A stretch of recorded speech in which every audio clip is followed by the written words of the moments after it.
The present video is on giant redwood Sequoiadendron giganteum, which is one of the most fascinating trees on earth. It is also known as giant sequoia, Sierra redwood, Wellingtonia, etc. It is one of the three redwood species under subfamily Sequoiadendron and family Cypressaceae. Other two species are coast redwood and dawn redwood. Giant redwood and coast redwood are native to California, USA, and both share as official state trees of California.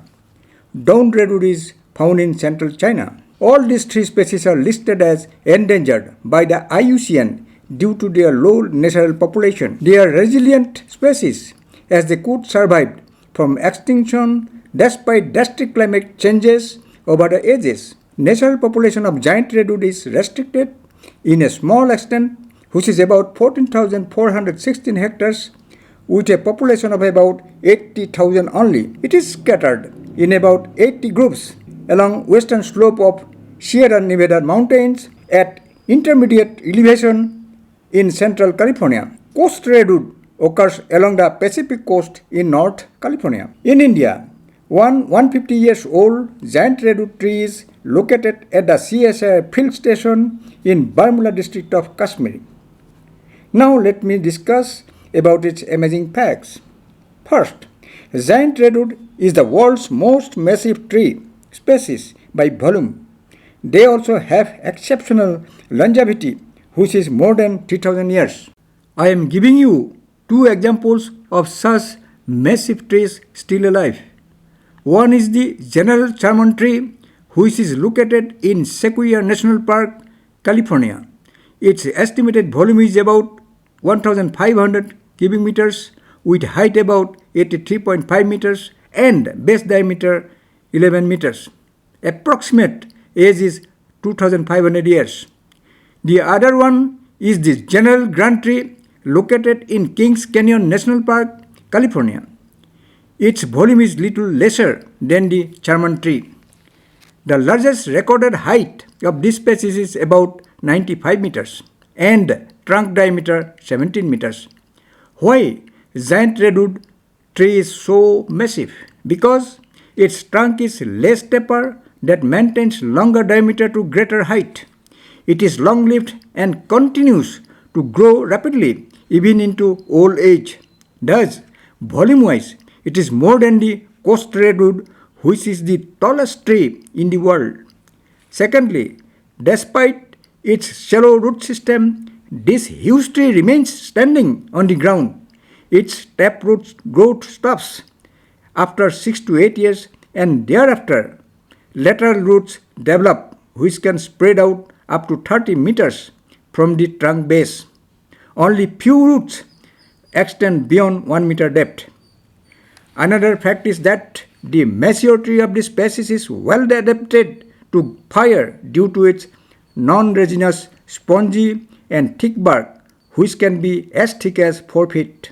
So, heat of fire cannot penetrate to the anterior part of the trunk. Its bark also contains fire preventive chemicals like tannin. Its towering heights and elevated crown also help to escape from wildfires. However, recent extreme fires killed many old giant wood trees. It is interesting to know that this tree produces serotinous cones that mature after 2 years and remain green on the tree without opening to release seeds for 20 years or more. Question arises, if it is so, how its natural regeneration is possible?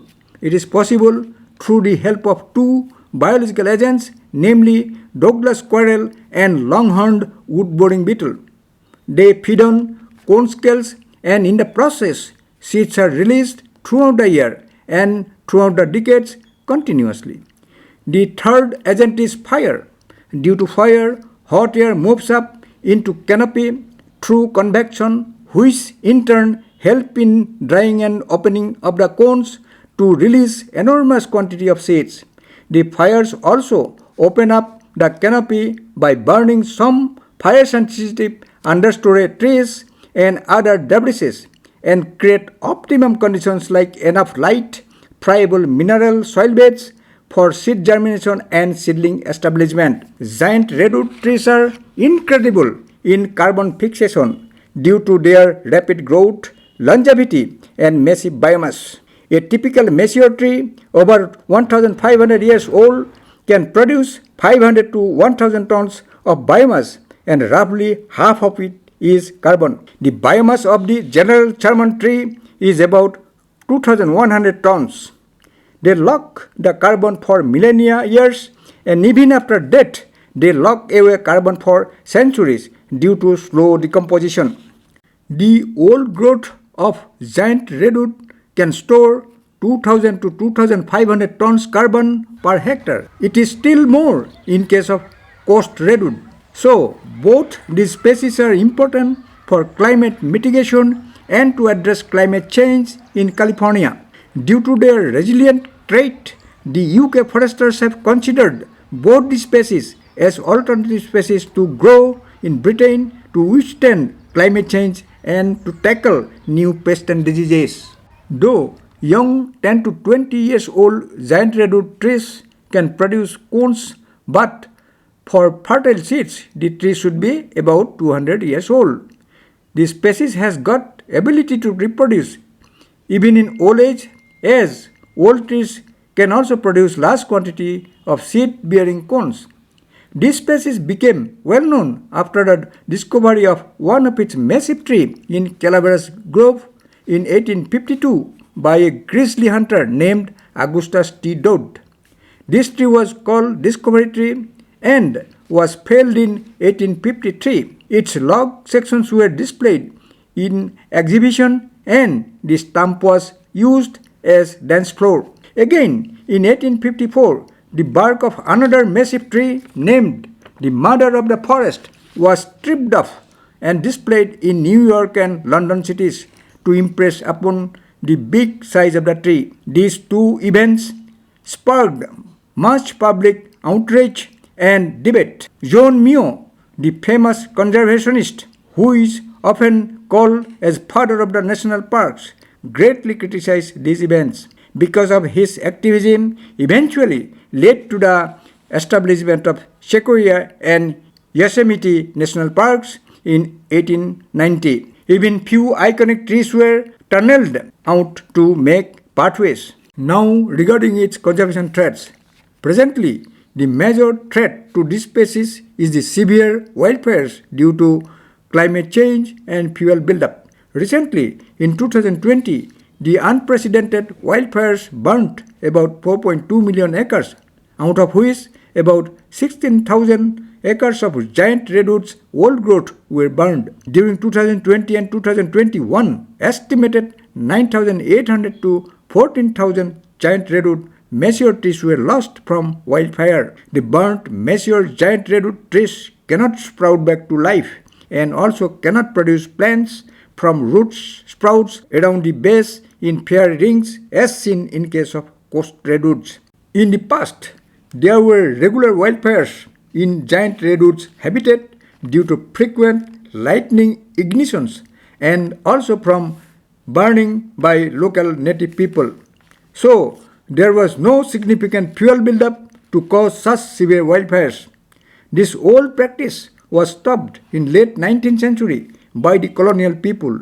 Later on, such fire suppression policies have been continued by the National Park Service and other government land agencies. To rectify this, the authorities have started prescribed burning in some areas, which needs to be extended to more areas as felt by the experts. Such controlled burning will also help in seed release for natural regeneration. However, such controlled burning should be done in proper season with utmost care to avoid accidental fire spread. Human-caused warming has remarkably enhanced wildfires. Due to climate change in recent years, in California, unusually warm temperature has intensified hotter drought, which has caused large-scale tree deaths and created other favorable conditions to elevate the risk for extreme wildfires that spread rapidly.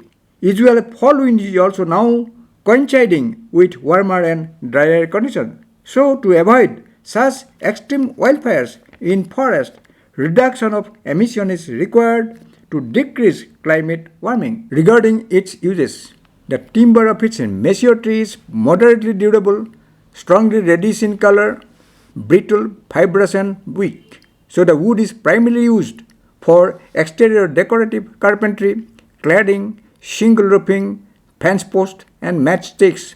Its main economic uses are tourism and horticulture. However, timber of young giant redwood tree is promising as it is less brittle and relatively stronger. Their carbon sequestration part may be more valuable than the timber part. Now, let me talk about its propagation and cultivation. It has been grown successfully as an ornamental tree in many parts of the world, which include France, United Kingdom, Germany, Italy, Northern and Central Europe, US, Canada, Australia and New Zealand. In United Kingdom, it was introduced in 1853. One can see beautiful giant redwood trees in several botanical gardens and arboretums in UK. Comparatively, the trees in Benmore Botanical Garden in Scotland are the largest and oldest. It grows in humid climate characterized by dry summers. Mean annual rainfall requirement is 900 to 1400 mm with mean maximum temperature from 24 degree to 29 degrees Celsius and minimum temperature range from 1 degree Celsius to minus 6 degrees Celsius.